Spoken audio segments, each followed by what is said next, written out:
mother's love. Theo, what? Oh! I'm not out!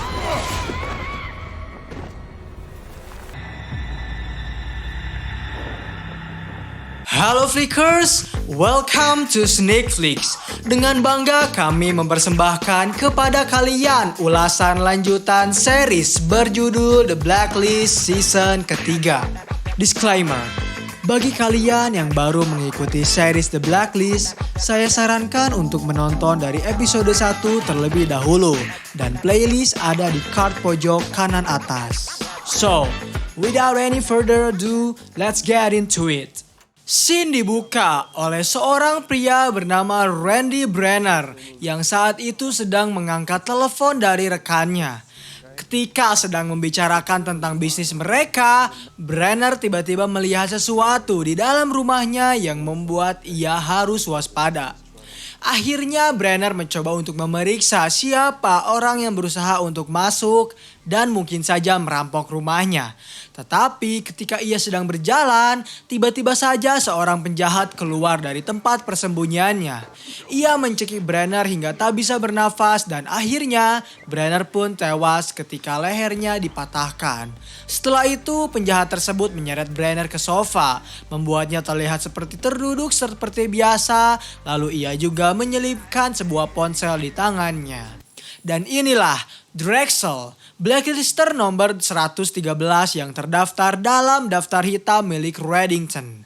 Lalu Sin bergerak kepada Tom yang telah mendapatkan perawatan medis, dibantu oleh Nick, salah satu teman dari Kin.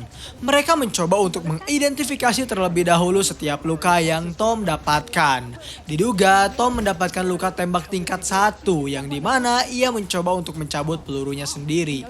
Sementara itu, Kin yang khawatir dengan kondisi Tom justru menghampiri Reddington untuk bertanya terkait keberadaannya. Jelas Reddington menjawab ia tak tahu di mana keberadaan dari Tom karena itu permasalahan Kin, bukan permasalahannya. Kemudian Kin bertanya mengapa mereka bertemu di pameran seni. Alasannya sederhana. Reddington menjawab karena mereka baru saja melihat sebuah TKP tentang suatu pembunuhan terhadap seorang pria bernama Randy Brenner yang sempat membuat polisi kebingungan. Kejahatan ini bukanlah nafsu pembunuhan semata. Pada kenyataannya, TKP tersebut menunjukkan ke seseorang yang agak terganggu dan arti dari sebuah seni. Mereka yang tahu keberadaannya biasa menyebut pembunuh tersebut sebagai Drexel yang selalu menganggap dirinya sebagai artis panggung, seorang seniman yang ingin mendapat komentar sosial atas setiap pergerakannya. Musim lalu, Drexel membunuh pemilik dari salah satu KAVO atau pengawas operasi makanan dan hewan terbesar di Eropa. Ia menggantung pemiliknya seperti ternak yang akan dibantai. Kin bertanya apabila Drexler adalah seorang seniman, apakah ia memiliki penggemar? Reddington menjawab tentu saja. Ia bahkan secara terang-terangan mengiklankan pembunuhan terhadap Randy Brenner dengan membuat sebuah poster. Akhirnya Kin membawa kasus ini ke meja lokasi hitam. Ia menjelaskan menurut Reddington, foto tersebut mulai beredar 2 jam sebelum tubuh Randy Brenner ditemukan yang kemungkinan besarnya Drexler lah yang mengambil foto tersebut. Rekan-rekannya bertanya bagaimana cara Reddington mengetahui informasi ini. Kin menjawab jika orang-orang mengunggah foto tersebut di media gerakan bawah tanah yang menyebut mereka sebagai Rigby. Diposting oleh seseorang yang menyebut dirinya sebagai Rimona. Drexler adalah seseorang dosen seni dan beberapa orang berpikir ia hanyalah mitos belaka. Beruntungnya Reddington sedang mencari keberadaan dari Rimona saat itu karena ia memiliki sebuah wawancara eksklusif dengan Drexler di edisi minggu depan. Akhirnya Cooper menyuruh para agennya untuk segera pergi ke TKP sebelum jasad dari Brenner dipindahkan dari tempatnya. Ketika semua agen sedang bersiap, Cooper tahu bahwa Kin sedang mengalami masalah, sehingga ia bertanya apa yang terjadi kepadanya. Kin berkata jujur bahwa Tom tak mengangkat teleponnya semalaman, ia hanya khawatir terkait keberadaannya. Cooper pun paham, ia juga paham keputusan dari setiap keputusan Kin yang ingin mengadopsikan anaknya untuk orang lain. Terkejut dengan informasi yang Cooper berikan, Kin lantas menghampiri Samar dan bertanya mengapa ia memberitahu informasi kepada semua orang. Samar menjawab karena ia diminta untuk membatalkan acara baby shower yang seharusnya Kin lakukan. Kemudian Samar pergi begitu saja. Di lokasi kejadian, wrestler bertemu dengan seorang detektif yang bernama Quinn. Mereka bersama-sama memeriksa lokasi tempat kejadian pembunuhan terhadap Randy Brenner. Menurut informasi yang Quinn miliki, Brenner memiliki seorang teman yang merupakan mitra bisnisnya yang bernama Anderson. Lalu wrestler mencoba untuk merekayasa ulang bagaimana Drexler memotret jasad dari Brenner. Dan tanpa ia sadari, saat itu Drexler sedang memantau pergerakannya melalui sebuah webcam. Setelah itu mereka pergi ke perusahaan yang didirikan oleh Anderson dan juga Brenner. Ia menjelaskan bahwa hubungan mereka berdua bukanlah hanya semata-mata mitra bisnis, melainkan mereka telah bersahabat sejak duduk di bangku kuliah. Kemudian Anderson memberitahu perusahaan mereka yang bergerak dalam menyediakan portal jaringan kepada pelanggan untuk semua perdagangan, berita keuangan, dan setiap penjelasan. Samar mencoba memberitahu bahwa rumah yang baru saja Brenner beli berharga sangat mahal dan apakah bisnis mereka cukup lancar sehingga Brenner bisa membeli rumah itu? Karena merasa pertanyaan mereka telah keluar dari batasnya, Anderson bertanya apa yang sebenarnya pihak FBI cari. Wrestler menjelaskan bahwa dari coretan di rumah lantai kayu milik Brenner, terdapat goresan yang mengindikasikan bahwa jasad Brenner diseret terlebih dahulu dan terdapat ponsel di lengannya. Ini memberitahu mereka jika pelaku mengetahui FBI akan melacak ponsel dan nomor terakhirnya. Saat itu Drexler yang sedang melukis terus mendengarkan percakapan mereka bertiga. Setelah merasa perbincangan mereka cukup, Samar dan Wrestler berpamitan. Lalu ia mendapat telepon dari Aram yang mendapatkan informasi terkait komputer yang dimiliki oleh Randy Brenner. Ternyata webcam yang terpasang di komputernya adalah sumber dari Rigby. Mereka memiliki semacam teknologi kecerdasan buatan yang hanya dimiliki oleh NSA. Yang jadi pertanyaan adalah bagaimana bisa seorang artis memiliki teknologi NSA tanpa sepengetahuan Menteri Keamanan. Di satu sisi, Reddington menghampiri sebuah restoran Jepang dengan niat mengambil fugokimo, hati dari ikan buntal yang mengandung racun 1.200 kali lebih mematikan daripada sianida dan dapat membunuh 30 pria dewasa sekaligus. Tak lama kemudian mereka dipertemukan dengan Chef Hanjo yang memberitahu jika keinginan dari Reddington telah melawan hukum. Reddington mencoba menjelaskan keinginannya. Ia hanya ingin mengetahui kontak dari seorang wanita yang telah mewawancarainya. Ia tahu Hanzo lah yang mempublikasi online di Rigby. Chef Hanjo mengaku ia diwawancarai oleh seorang wanita bernama Rimona. Dan maka dari itu Reddington membutuhkan nomor telepon dari Rimona karena ia ingin berbicara dengannya. Sementara itu, Kin yang sedang bertugas tiba-tiba mendapat telepon dari Nick yang terlihat sangat panik. Ia memberitahunya bahwa Tom sedang dirawat di rumah sakit tempat dirinya bekerja dan ia meminta kepada Kin untuk tetap tenang. Tetapi ia tak bisa berjanji bahwa Tom akan selamat. Mendengar kabar buruk dari rekannya sendiri membuat Kin dengan cepat pergi ke rumah sakit. Kemudian Shin bergerak terlebih dahulu kepada Wrestler dan Samar yang pergi ke NSA untuk memeriksa apakah teknologi mereka pernah disadap atau tidak. Awalnya direktur tak mau menjawab pertanyaan itu, namun pada akhirnya ia mengakui jika mereka memiliki teknologi rahasia yang bisa mendeteksi kegiatan seseorang hanya menggunakan webcam yang tersambung dengan wifi. Tetapi ia tak mengakui jika teknologi tersebut disebarkan olehnya. Apabila memang benar adanya, maka keamanan nasional sedang dalam bahaya dan tak baik-baik saja. Lalu ia mengajak mereka berdua untuk berkeliling. Ketika sedang berkeliling, ternyata seorang pegawai yang ketakutan langsung berusaha melarikan diri. Aaron Mulgrew namanya, pria yang berpikir jika ia bisa kabur dari kejaran Wrestler dan Samar. Padahal Mulgrew tertangkap basah saat ia berusaha kabur melalui tangga darurat oleh Samar yang menghajarnya hingga tak sadarkan diri. Kembali kepada Kin yang telah bertemu dengan Nick. Kin mencoba menjelaskan jika Tom memiliki hayalan untuk membawanya menjauhi Reddington. Namun ia tak berekspektasi jika Tom bisa mengalami kejadian buruk seperti ini. Nick tahu dan paham dengan apa yang Kin rasakan. Dan ia berharap Tom bisa segera pulih dan kembali tersadar. Di lokasi hitam, Wrestler mulai menginterogasi Mulgrew terkait teknologi FBI dan NSA yang ia miliki di dalam rumahnya. Mulgrew mengakui bahwa dialah orang yang mengunggah program NSA tersebut dengan cara membuat sebuah situs yang ia masukkan dengan sebuah kode baku. Apabila seseorang mendownload program yang ia unggah, maka dirinya akan otomatis mendapatkan alamat IP address dari orang yang telah mendownload program miliknya. Dan apabila pihak FBI menginginkan catatan IP tersebut, maka mereka harus mencari kotak penyimpanan miliknya. Sementara itu, Reddington pada akhirnya dengan perlahan berhasil menemukan letak keberadaan dari Ramona. Dimulai dari dirinya yang mengancam Pops, penjaga keamanan dari Rigby, hingga akhirnya ia berhasil dipertemukan secara langsung dengan sumber dari layanan situs online Rigby. Direktur itu bertanya bagaimana bisa Reddington mengetahui keberadaan mereka, karena Rigby bergerak melalui gerakan bawah tanah.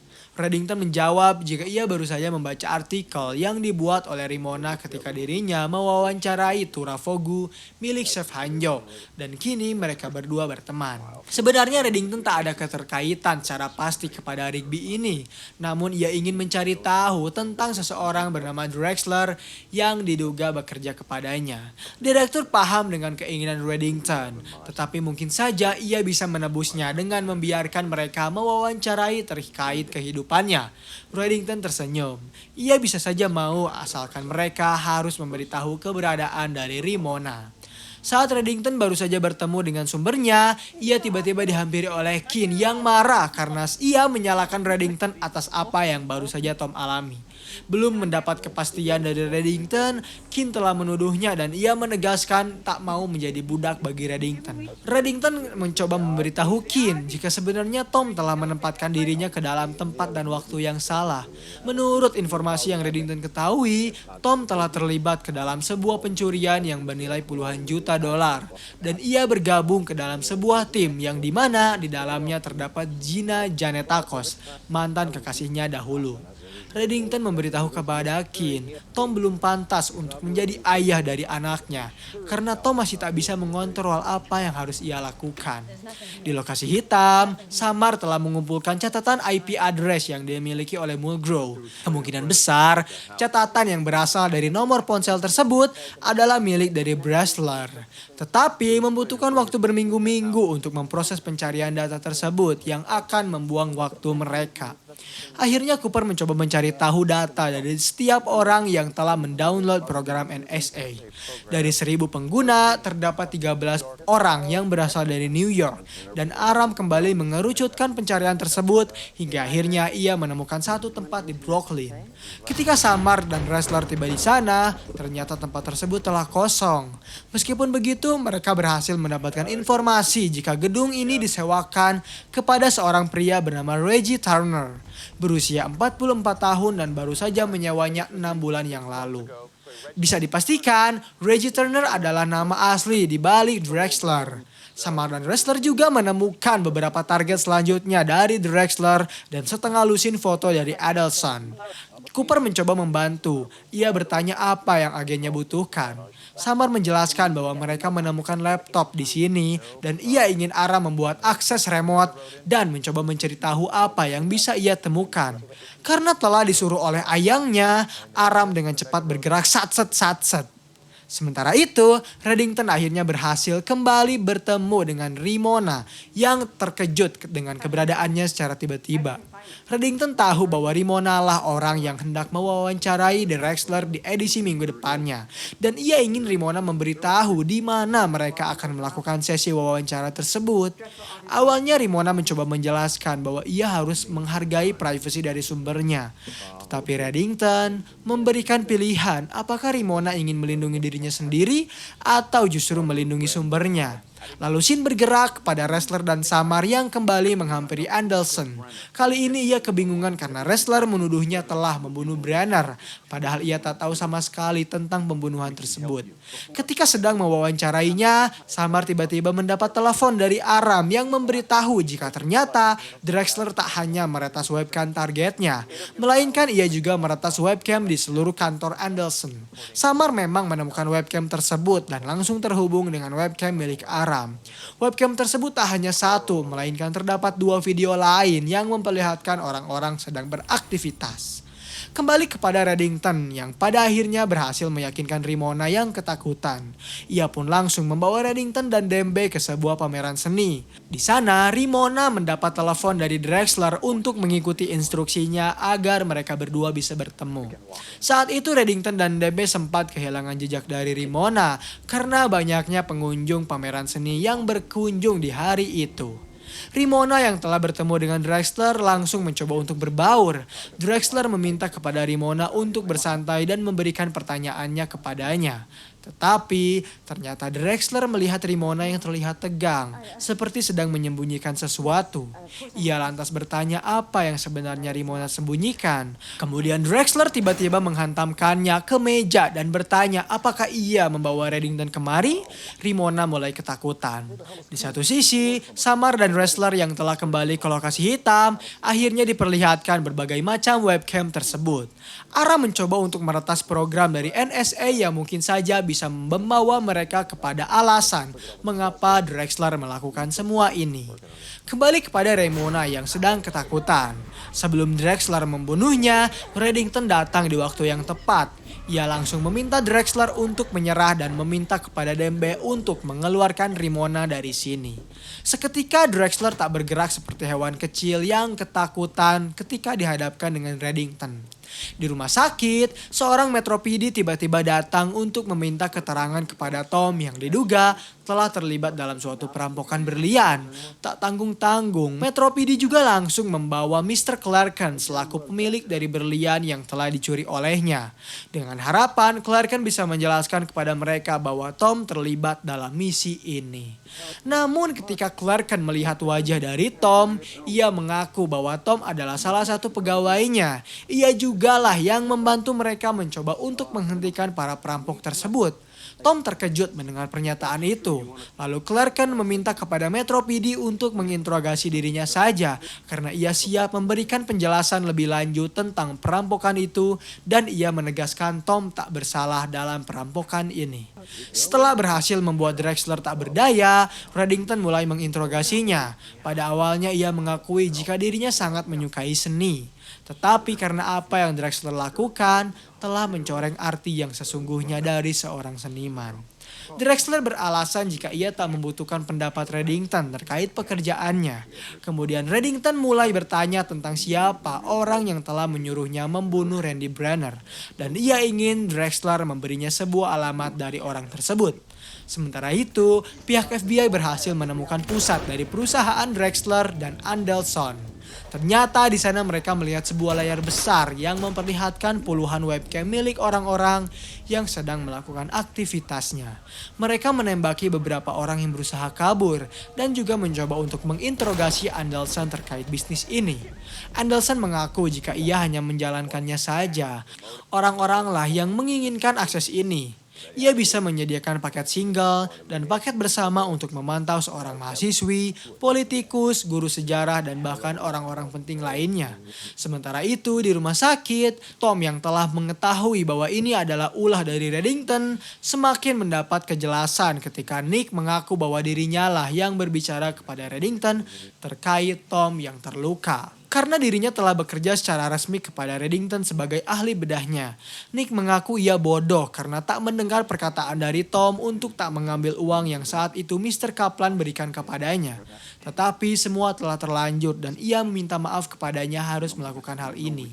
Ketika semua kasus telah terbongkar, pihak FBI masih berusaha mencari tahu pada siapa sebenarnya Drexler mengirimkan webcam-webcam tersebut. Dan scene terakhir di episode kali ini memperlihatkan sebuah kelompok gerakan bawah tanah yang ternyata masih aktif memiliki webcam tersebut. Mereka juga bisa melihat secara langsung target-target dari mereka sendiri. Sementara Kin yang sedang sendirian merasa terharu ketika menonton kembali video dari Tom yang menjelaskan tentang dirinya. Hingga akhirnya ia memutuskan untuk mengubah pikirannya dan memastikan akan mempertahankan anak dari dirinya dan juga anak dari Tom.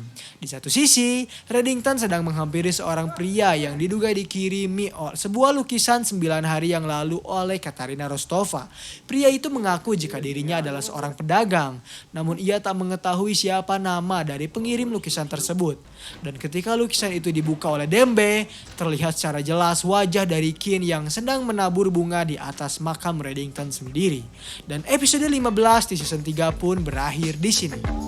Terima kasih telah menonton video pembahasan series dari The Blacklist. Bagaimana tanggapan kalian? Komen di bawah untuk rekomendasi film atau series selanjutnya. Klik tombol subscribe untuk mengikuti perkembangan channel ini dan klik tombol like jika kalian menyukai pembahasan kami. Dan sampai berjumpa kembali di episode selanjutnya.